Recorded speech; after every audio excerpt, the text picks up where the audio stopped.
I mistakenly kissed my boyfriend's twin brother. With our identities uncovered, he decided to go along with it. Unable to escape the fierce and passionate kiss, I accidentally bit his lip. He licked away the blood from his lip, smiling with an ambiguous expression. My brother and I share a special bond, sister-in-law. Biting so hard, my brother will know it. In the morning, I woke up thirsty and went to the living room to get some water. The cool water running down my throat eased the slight discomfort in my throat and diluted the drowsiness. Daniel was away on a business trip, leaving me alone, feeling a bit out of place. If he were home, there would always be a glass of warm water on the bedside table. When I woke up, I heard a familiar sound, and the apartment door opened. I looked up and saw Daniel. The person I was longing for just a second ago suddenly appeared in front of me. Daniel. Without thinking, I left my slippers behind, put down the glass of water, and hurried to embrace him. Plunging into his arms, I rubbed my head against his chest for a while, taking a deep breath in his embrace. It smelled like a faint floral fragrance, not the familiar scent of soap. Without thinking too much, maybe his clothes had just been washed in the hotel. Wasn't he supposed to be away on a business trip for half a month? Why did he return so soon? I stretched out my arms and hugged his slim waist. He stiffened for a moment, then opened his arms and embraced me. Leaning against his left chest, feeling his strong, increasingly rapid heartbeat. The warmth of his skin transmitted through his clothes, conveying intense emotions. As we locked eyes, his thick eyelashes fluttered lightly, tempting me like a brush, scratching an itch in my heart. His arms around my waist gradually tightened. I could feel his strong desire, but I was surprised by his restraint. I leaned closer to him, first pretending to look pitifully into his deep eyes. Then lowered my gaze to depict his tightly sealed lips. "Don't you want me, Daniel?" As he was about to respond, I pressed my lips against his cheek. That kiss unleashed his restrained desires, and he instantly took the lead. Absence makes the heart grow fonder. Today, Daniel's kisses were fierce and different from his usual gentle and patient teasing. We intertwined in a breathless and ambiguous embrace, my hands sliding into his hoodie, gently stroking his waist. On the lower right side, I felt a long scar protruding. Daniel didn't have a scar there. Something wasn't right. My mind went blank instantly as I pushed the person in front of me away. His gaze still stuck to me like a thread, entangling me layer by layer. I took a step back, my voice trembling. You're not Daniel." His eyes briefly cleared for a moment, then returned to a more dangerous and entrancing state. "But if I'm not Daniel, then who am I?" Staring at the face that looked exactly like Daniel's, my scalp tingled. Daniel never mentioned to me that he had a twin brother. But this situation, other than a twin brother, couldn't explain it. I cautiously raised my eyes to look into the man's eyes. They were like a predator staring at its prey, mischievous, lascivious, and determined. I tried to move my feet to get away from this unknown man, but he grabbed me and held me in his embrace. The fierce and passionate kiss struck again. My hands were controlled above my head as I bit the man's lip forcefully. The metallic taste of blood melted between our lips and tongues. The man rose slightly, rubbing my lips with his fingers. He licked away the blood from his lip, smiling with an ambiguous expression. "My brother and I share a special bond, sister-in-law." Biting so hard, are you afraid my brother won't know? My confused and tangled mind suddenly went blank. I looked at the man in a daze. The twin brother was a speculation I expected. This shared feeling. The man gently tucked my messy hair behind my ears, his voice tinged with a hint of dissatisfaction. "Didn't he tell you? He has a twin brother named David. The two of us share a physical bond." My heart was suddenly clenched, and I furrowed my brow. "How much can you sense? Do the sensations from different parts communicate with each other? Besides pain, can pleasure also be transmitted to each other?" David seemed to see through my thoughts, shrugged his shoulders, and blinked innocently. Guessed. A sudden cold, then a heat. Even though I was fully clothed at the moment, there was a sense of shyness, as if I were completely naked. I really wanted to call Daniel to question why he was hiding David and the shared sensations. Caught in a dilemma, David's phone rang. He took out his phone, glanced at it, and smiled ambiguously. "It's my brother calling. Should I answer?" In the quiet, only the buzzing of the vibrating phone could be heard. My thoughts were like sinking into mud, struggling between answering and not answering, sinking into an endless abyss. So I answered. A familiar voice sounded on the other end. "David? Where have you been?" Not picking up the phone for so long, I nervously held my breath, while David remained composed, as sincere as a noble gentleman. He casually picked up a strand of my hair, wrapped it around his fingertip, and played with it, teasing the cat. "Huh? Your mouth must have just been scratched by the cat, right?" Daniel's guess just made me exhale in relief, but David's response once again made my heart race. "No, it wasn't." I gripped David's hand tightly, furrowed my brow, and wordlessly shook my head at him. His slender fingers tapped at the corner of my lips, took the phone further away, and whispered softly in my ear, "Give me a kiss, and I won't tell my brother that you mistook him for someone else. If looks could kill, David would have been reduced to ashes by now." A despicable man, taking advantage of my confusion to engage in blackmail. How did my mouth suddenly hurt just now? It was both painful and pleasurable. Could it be? Stop guessing. Before Daniel could finish speaking, I tiptoed and planted a kiss on the side of David's face. David turned his head, and our lips briefly touched before pulling away. He smiled contentedly. Got bitten by the cat. Were you fighting with the cat for food? The cat was so eager it bit your mouth? No, it was a dog. Daniel, unaware of being called a dog, ended the call with a heartfelt warning. Why is there another dog in the picture?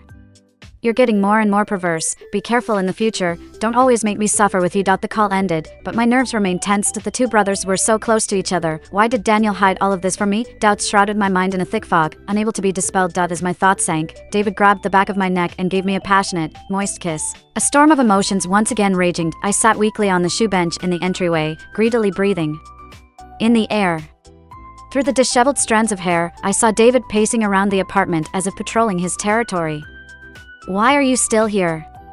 This is my brother's house, and mine too. Shameless. My cat followed him excitedly, meowing and seemingly introducing himself to him. While Kitty was usually aloof, he seemed particularly fond of David. He picked up Kitty, playing with his chin. Kitty purred in David's arms, settling comfortably in a position. He looked down at Kitty for a while and asked calmly, "How did you meet my brother?" Like a mistress who couldn't wait to inquire about the original wife. "What does it have to do with you? Listen to your beautiful love story with him." Then David's eyes darkened, with a hint of imperceptible anger in his tone, indicating for everyone to stay in their place. This absurd drama couldn't continue. I spoke seriously, trying to wake him up. There's no room for a third party in love, David. Don't tread further on the wrong path. Fine, sister-in-law. If you say I'm the third party, then I am. David sighed helplessly, spouting a series of twisted reasoning. If someone else is the third party, I'll berate them for being so willingly debased. If a relative or friend is the third party, I'll advise them not to get caught. But if I am the third party, then this relationship is definitely heaven-sent providence. Caught in David's unusual thought processes, I was momentarily speechless. Just like Daniel, with the same genetic makeup, not sure where things went wrong. In a quiet room, only Kitty's meowing could be heard, seemingly cheering for David. That little ungrateful cat. Back when Daniel rescued it from under the car, he used to clean up its litter every day, but it never showed this clingy side. Kitty was the matchmaker between me and Daniel. I still remember it was a bitterly cold winter day. When the sunlight was scarce, some stray cats and dogs would seek warmth under cars. Kitty happened to get stuck under Daniel's car, helplessly meowing. No matter how we called and lured, it refused to come out. Despite being extremely worried, poverty prevented me from taking immediate action. I called the car owner, and that's how Daniel barged into my life. He was dressed lightly, yet his tall figure was striking. His eyes and brows had a strong sense of attack, impressing at first sight. "Hello, I just mentioned over the phone that there's a cat under your car." The frozen snow turned into dirty, scattered ice remnants on the ground. Ignoring it all, Daniel lay down without a word and slid under the car swiftly due to his light clothing.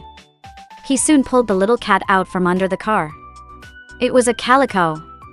A cross-species hero saving the beauty. The cat found warmth and nestled in Daniel's arms, looking pitiful. Daniel exhaled a breath of white mist, his voice trembling. "The cat is not injured." His ears and nose were red from the cold. And his clothes were dirty, making him look pitiful too.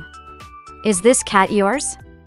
Stray cats in winter already had a hard time surviving. Next year, after their mating season, they might have to raise another batch of stray kittens. I looked at the calico with pity, then smiled at Daniel. "If you don't intend to adopt it, then it's my cat now." Our eyes met, Daniel smiled and nodded slightly, handing the cat to me. He was about to speak when he frowned, turned his back, and started sneezing repeatedly. Seeing him covering his nose and motionless, I suppressed a smile and kindly offered him some tissues. "Thank you." His voice completely off-key. When Daniel turned back, his eyes were moist, like the mist in a valley, his hands slightly trembling in the cold air, with cold pink on his knuckles. Seeing him pitifully, it made one forget the earth-shattering sneezes just now. "It's cold, you should go back now." I smiled encouragingly, urging him, "I'll tell you about the cat's condition later." Another huge sneeze interrupted his goodbye. Red cheeks, perhaps from the cold, perhaps from embarrassment. He walked home, looking back 3 times, until he entered the neighboring unit. The cat also bid farewell with a reluctant meow. It was still very cold outside, but a warm tide surged in my heart. I stroked the cat's head, speaking softly, "We will meet him again." "And then?" David asked with a smile but clenched fists, asking through gritted teeth. "And then?" I took Kitty for a checkup, and through the phone number, I added Daniel on WeChat. I told him Kitty was very healthy and to take care of himself. I also sent him a video of Kitty. In the video, a model from my cabinet flashed by. I remember that conversation vividly. "Mang MK.4M tank? Are you also into model making?" "A hobbyist." Daniel didn't exude the typical know-it-all attitude some men do, either questioning my skills or lecturing me. As enthusiasts, he simply showcased his own works and collections. He had many rare car models and Gundam figures. There were unfinished models on the workbench next to the cabinet. I took a closer look, and it was a limited edition military model. Can I visit your place to see them?" "Of course, and I also want to see your models, but that'll have to wait until I recover from this cold." A chance encounter laid the foundation for love, with handsome and beautiful, compatible personalities, and common interests. In the back and forth, the sparks of love naturally collided. We would assemble models together, he would grind the parts, and I would change the colors. Model after model, it felt like the crystallization of our love, witnessing our happiness. Occasionally, we would also hold hands and go to model exhibitions, returning home with a full load. Once, Kitty chewed up the model I had just assembled. I was so angry that I wanted to shave all of Kitty's fur off. Though Daniel had also put a lot of effort into that model, he remained patient and comforted me. "It's a limited edition Kitty model, there's only one." Seeing me calm down, he silently repaired the model, giving it his best and putting his heart into it. Afraid that Kitty wouldn't learn from her mistake, Daniel took matters into his own hands and brought all his models to my house, while Kitty and I moved to his place. With the passage of time, our relationship grew deeper. Every corner of the apartment was marked with traces of our life together. Despite Daniel's hidden feelings for David and their shared empathy, I never doubted the love he showed me. David looked away, speaking cynically. Cunning Daniel, he just wants a free labor force." "But it's not free." Daniel willingly gave me all his models, even got them notarized. How could I not know about that? My unwavering gaze pierced David. After a moment of silence, his face became serious. "So, when did you start liking Daniel? Was it love at first sight?" David forced a smile with a hint of bitterness. "In your interactions with him afterward, didn't you find him to be different from that first impression?" "Indeed, he was different. At first, I thought Daniel was carefree and impulsive, but later I discovered he was actually calm and cautious. I didn't pay much attention to this aspect. I once thought a certain friend of mine was a cold beauty, only to find out she was just an ordinary girl. I joked about this with Daniel. He smiled faintly and explained that having a cold makes people act foolish. David heard this explanation, his tone calm but filled with profound sadness. What he dared to say was that the one you fell in love with at first sight that day was me. These words struck me like a lightning, cutting through layers of doubts, leaving me shocked. His inquiries about Daniel and my first meeting were not akin to a third party asking about the mistress, but rather the rightful owner seeking a confirmation of the theft. I didn't even need to ask for verification. Kitty's closeness to David was the most compelling evidence. Looking back at David, his moist eyes filled with resentment and sorrow, brought back the memories of that cold winter day. In that warm room, I felt as if I were in an icy cave. The first time we met, I told my brother that if that girl ever reached out to him, he must tell me, but he didn't. After work was over, when I wanted to come see you again, he told me you were already in a relationship and getting ready to move. I believed him because he was my brother. If I didn't have this feeling that something was off, he would have continued to deceive me. David lamented the love that ended before it even began, and the betrayal and deceit by his own brother. Tears filled David's eyes as he struggled to speak. I couldn't help but feel sorry for him, just like the first time we met. Kitty clumsily climbed onto his arm, trying to lick away his tears. His emotions seemed to overwhelm his rationality as he raised his hand to grasp Kitty to wipe his tears away. Feeling sorry for him, I handed him a tissue. David took the tissue, and as the memories flooded back, tears welled up in his eyes and fell more and faster. "You fell in love at first sight, you should have loved me instead," he muttered. Would there be a love based on familiarity with Daniel if not for the love at first sight with David? I dare not think about it. Everything is a mess. My love at first sight for David is real, and my growing affection for Daniel is also genuine. The melodramatic plot twist of loving the wrong person is happening to me. This world is truly a big theater troupe. Daniel took credit for David's work and kept it from me, so I found out the truth and knew Daniel was wrong, but I didn't blame him. Towards David, I no longer resisted, and there was even a hint of guilt. Feeling lost, I awkwardly apologized to David. "I'm sorry."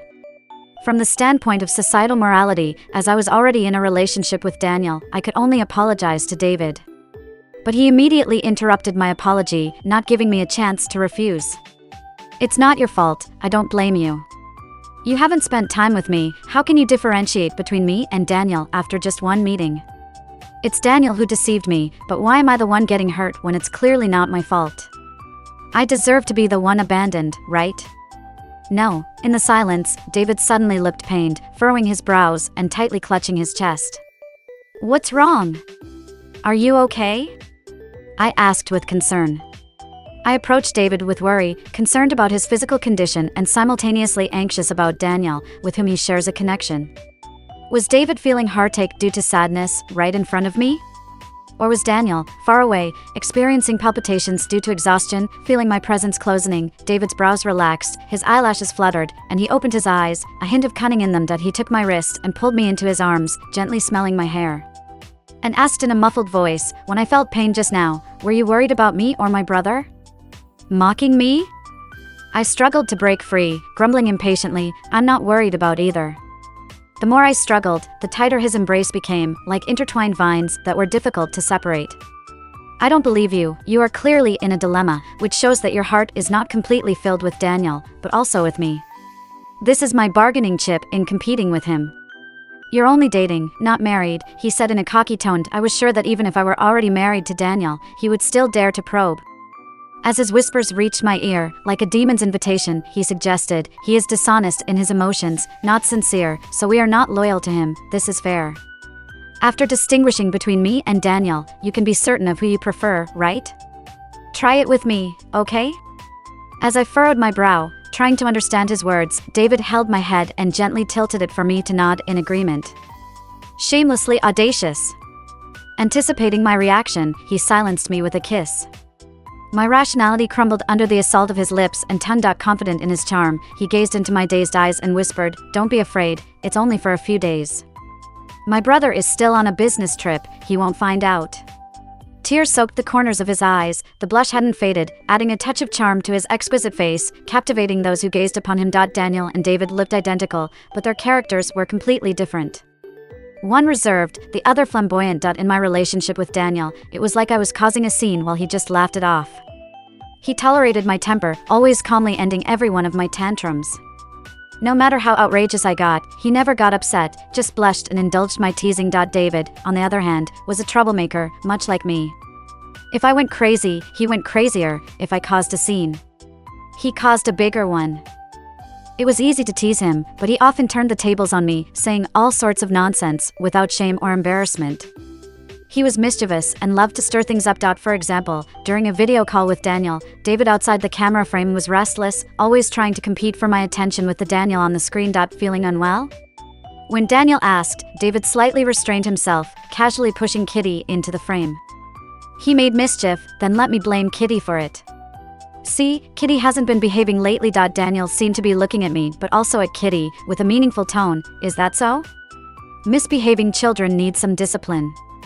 He considerately ended the call and advised me to rest early. After hanging up, I confronted David, who first pretended to be pitiful and apologized sincerely, letting me scold him. But when I calmed down a bit, he cheekily came close, acting silly and pretending to make amends. David effortlessly pulled me into his embrace, his gaze half serious, half playful. "My brother thinks you're unwell, so as compensation, I'll give my sister-in-law a checkup." My cheeks flushed, and I pushed his shoulder forcefully, but he didn't budge. "Stay away from me, and I'll be fine. Got it?" But before Emma could finish her sentence, afraid he might say something improper, I covered his mouth with my hand. David smiled mischievously and gently kissed the palm of my hand. Despite the silence, his hands didn't stop moving. "David, are you ever going to stop?" Breaking free from my grip, David was about to reply when the sound of the door lock verification echoed. In an instant, my heart raced, and my body stiffened. I awkwardly turned my head to see Daniel dragging a suitcase, standing at the doorway. Daniel looked tired, with faint dark circles under his handsome eyes. Unlike a hysterical outburst, he remained composed and calm, gazing fixedly at me and David, his expression blank and inscrutable. David's momentary embarrassment gave way to careful attention as he tidied up my slightly disheveled clothes, stood up slowly, and provocatively smiled at Daniel. "Brother, you're back so early?" Daniel lowered his eyes, calmly entered the room, ignored David, and opened the suitcase. Inside were a few pieces of clothing, with the rest filled with local specialties and a limited edition car model. I remembered asking Daniel before his business trip why he needed such a large suitcase for just a few clothes. Now I understood, he was bringing gifts for me. He took out each item from the suitcase. "These are sweet and spicy, you'll love them. These plums are delicious but cooling, so don't eat too many. This car model is from the exhibit. I remember you were missing this 1 hour 64-minute series, and it took me ages to get it." Daniel's lips curved into a faint smile. "Daniel," he raised his head and asked cautiously, "What's wrong, Emma? Do you not like these gifts?" I glanced at David sideways, then looked back at Daniel, with 1,000 words stuck in my throat, unsure where to begin. "After being apart for so long, don't you miss me?" Daniel stood up and opened his arms towards me. "I'm so tired, can you hug me for a while?" I hesitantly took the first step towards him, and he walked towards me with satisfaction, gently embracing me. Surrounded by the familiar scent of soap, my nose tingled slightly. He held me tightly, silently rubbing my head. As I lifted my head from his embrace and looked into his eyes, I saw him staring at David, his gaze filled with complexity. It was a mix of anger and mourning towards the intruder, as well as confidence and composure from the protector. Sensing my gaze, he lowered his eyes to meet mine. "We can discuss our situation later. For now, we need to get rid of this third party that's ruining our relationship." Every word carried a hint of anger. David exploded like a firework. "Only the unloved become the third wheel. What are you trying to prove here, Daniel? If Emma doesn't like me, would I have a chance to be the third wheel? If you think it's wrong for me to be the third wheel, then break up with Emma and give her to me, so I don't have to be the third wheel. Since Emma likes me, you are the third wheel, isn't that funny? We love each other, what's your problem?" An invisible tension filled the room. Both sides were on edge, and my gaze wandered back and forth between them, feeling lost and confused. Emma is still young, she's bound to make mistakes in love, but she loves me the most. Daniel's eyes were stern, his voice serious. "If you truly care about her, you should leave on your own accord, instead of making her feel conflicted." David sneered, crossing his arms mockingly. "Are you, this immoral person, trying to morally blackmail me? It was you who stole Emma from me. If you still have a conscience, you should apologize to me and give Emma back to me. I once said, I would give you anything, even the stars in the sky, but not Emma." Every word they exchanged was like a piercing arrow, hitting each other at their weakest spots, with no regard for each other's feelings. Once as close as brothers, now jealous and fighting over me, they were on the brink of breaking their bond because of me. Afraid of getting pulled deeper into their conflicts, I decided to bury my head in the sand. "I'm tired, I'm going to bed first." As I closed the bedroom door, I left myself stuck in between them.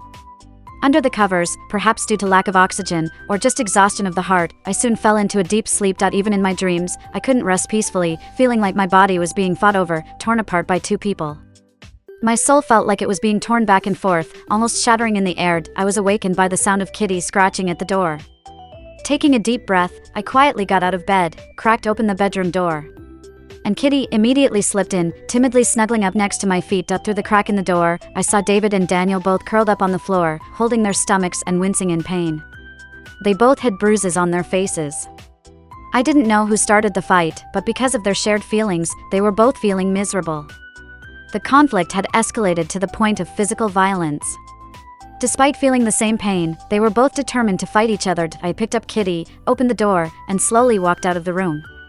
They turned to look at me with hopeful eyes, seemingly waiting for my comfort and pity. But I knew that if I approached one of them first, the other might be driven to madness with jealousy. In that case, I would rather not choose either of them. I rummaged through the cabinet and placed the medicine box on the coffee table. I wanted to be alone at home, so I told them not to come bother me. The two identical faces displayed the same expression of pain. The drooping eyes and furrowed brows were indistinguishable. I made sure to tend to their wounds before resolutely leaving them behind amidst their intense gazes. Returning to my own home, my heart finally settled. Kitty crawled back to her familiar spot, contentedly falling asleep. The figurines in the cabinet remained silent. Unable to sleep, my mind filled with thoughts I couldn't share with anyone. I opened my phone and blocked all messaging apps, then anonymously asked on a forum, both twin brothers like me, what should I do? Having no one to confide in, I concealed our identities and shared our complex story with strangers online. As I stayed at home these past few days, people started responding one after another. I suggest the three of you give it a shot, it seems fitting. Having two identical boyfriends, why settle for both? Since you've experienced both, dump them and find a new man. This real-life version of love triangle literature is interesting. Count me as a shipper. Having two partners at the same time isn't illegal. Keep one in the left chamber of your heart and one in the right. Keep them both. Everyone's time is precious. Don't send such a long message without paragraphs. Regardless of gender, having multiple partners is despicable and trashy. Your behavior is no different than those rotten cucumber male leads. These two guys are also despicable and not clear-headed. Thanks to the previous answers, I now realize that in the eyes of those rotten cucumber male leads, it's thrilling to see two people vying for their attention. Are they fighting over you as if you were an object or resource? Apparently, they haven't considered your feelings. If they put themselves in your shoes, they should learn to coexist peacefully and take care of you together. In any case, I'll be waiting for the follow-up here. The level of tolerance in this society still surprises me. Can three people coexist peacefully? This is not something I can control alone. Daniel and David, blood brothers, had a fierce fight. Whether they could reconcile remains uncertain, especially with me added into the mix. Will there be any peace in daily life then? Stop. After experiencing a twisted love affair, it is difficult to return to normal emotions, almost like sinking deeper when struggling in a swamp. My moral bottom line seems to be getting lower, as I am actually considering the idea of living with two other people. A triangle has stability, but a love triangle does not. Moreover, if I really choose a love triangle, I won't be able to bear the gossip of society. It's unnecessary to create unnecessary trouble for myself over emotions. Thinking to this point, my mind clears slightly. It seems that I have been trapped in emotions for too long, forgetting that there should be other melodies in my life. For example, getting involved in stray animal rescue work or visiting exhibitions in other places. Just when I was planning a short escape in the future, I noticed Kitty in the corner and the model in the cabinet. Their shadows are present in my thoughts. Perhaps my lack of love experience is the reason why I can't forget about them. I want to try new things, meet new people, and start a new life. I lock the cabinet, leave Kitty in a reliable pet shop for long-term fostering, and start traveling.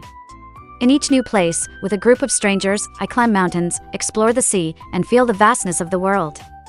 All worries scatter with the wind and fall on the road. In a small town, I meet someone who resembles Daniel and David, like blood brothers from different parents. This person is a local bookstore owner. As I hurriedly sketched in the bookstore, I saw this familiar face, and my heart skipped a beat. Perhaps, I simply like this face. His character is a mix of Daniel and David, neither overly exuberant nor too stable. A common trait between Daniel and David is their reluctance to interact with others. As a businessman, the bookstore owner is as warm and gentle as a spring breeze in his dealings with people. I ordered a cup of coffee from him. The latte art depicted a cute little cat. At just one glimpse, it reminded me of Kitty. Without any special instructions, the coffee was made to my taste with extra milk. I squinted in satisfaction, watching the busy figure of the owner. In a daze, it seemed as if I saw Daniel and then David. After days of constant travel, my eyelids grew heavy, and I felt drowsy. In my dream, like a flat boat, I drifted on the boundless sea. Strangely, the sea waves were scorching, and the steaming heat made breathing difficult. A big wave hit, the boat capsized, and I was pulled into a whirlpool, enveloped by a warm current, dragged into the abyss. When I woke up, I was still at the table in the bookstore. I was dressed neatly, feeling a bit of a headache, but otherwise fine. The bookstore had already closed, and the customers had all left, leaving only a lamp on at the counter. Sorry, I slept for too long. The owner smiled and shook his head. It's okay, you are welcome to come back anytime. Do you need me to take you back to your hotel? No, thank you. He jingled the car keys. It's very late, and the bookstore is a bit isolated. I'll give you a ride on my way. It was the third day the owner gave me a ride, holding my hand and lightly kissing the back of it. I accepted this brief romance during the trip, categorizing it as a fleeting encounter in a mundane small town. On the fourth day, he still held my hand and lightly kissed the back of it. You already confessed your feelings yesterday, Mr. White. He smiled gently. That was different. I was puzzled for a moment, wondering how it was different. As we parted ways, I leaned in and kissed him. He was slightly surprised, but then took the lead, deepening the kiss. I glimpsed the rush of emotions beneath his gentle demeanor. In that moment, when he held the back of my head, I thought of David. This kiss, without any structure, purely skilled, was his unique style. I reached inside his coat, but I didn't feel any scars. It wasn't him. Surprisingly, I felt a tinge of disappointment. Not satisfied with my distraction, Mr. White playfully nibbled at my lip. However, he really seemed like him. Perhaps it was fate giving me a fresh start. Another day of kisses, and it was completely different. It was careful, teasing, deliberately matching my pace. Holding my hand tightly, gradually progressing, it was the little actions when Daniel kissed me.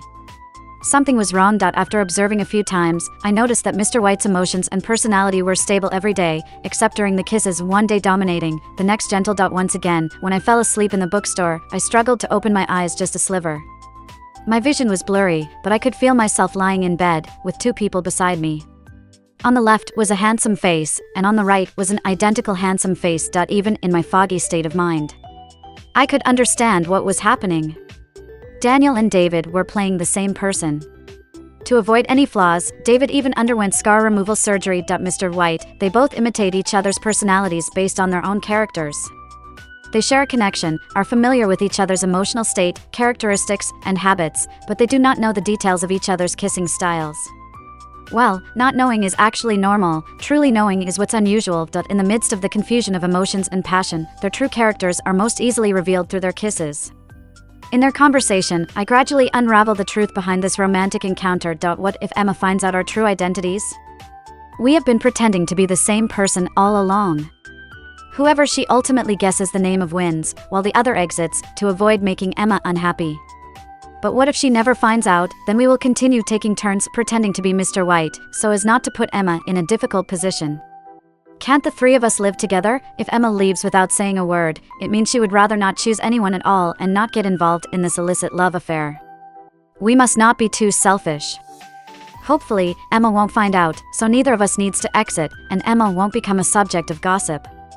We can't offer Emma a healthy love, so let's just play it having a healthy love. Feeling as if I'm back at the table in the bookstore on the ground floor, I prop my chin in my hand and slowly open my eyes.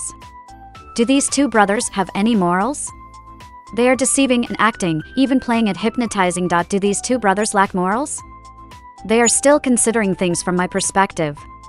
They have some morals, but not much. I take a moment to update the question. They are now pretending to be the same person and dating me, thinking I don't know. As for what others comment on or respond, I no longer concern myself with it. Observations made during the journey have broadened my thoughts, and I am no longer as troubled as before. Things that the parties involved don't mind, others can't say anything about. In life, there aren't that many spectators. If the new life cannot avoid involving these two people, then so be it. Now I am even more curious. If I continue to pretend not to know and force a proposal, how will these two brothers react? Will they have to date for a lifetime? That's not entirely impossible. The truth will eventually come to light. Being too clever can lead to accidents. I am eagerly looking forward to the day they are exposed. Come on, Emma, I'll walk you back to the hotel. Following behind him, I smile mischievously. Today, is it Daniel or David? The answer is clear when we part with a kiss.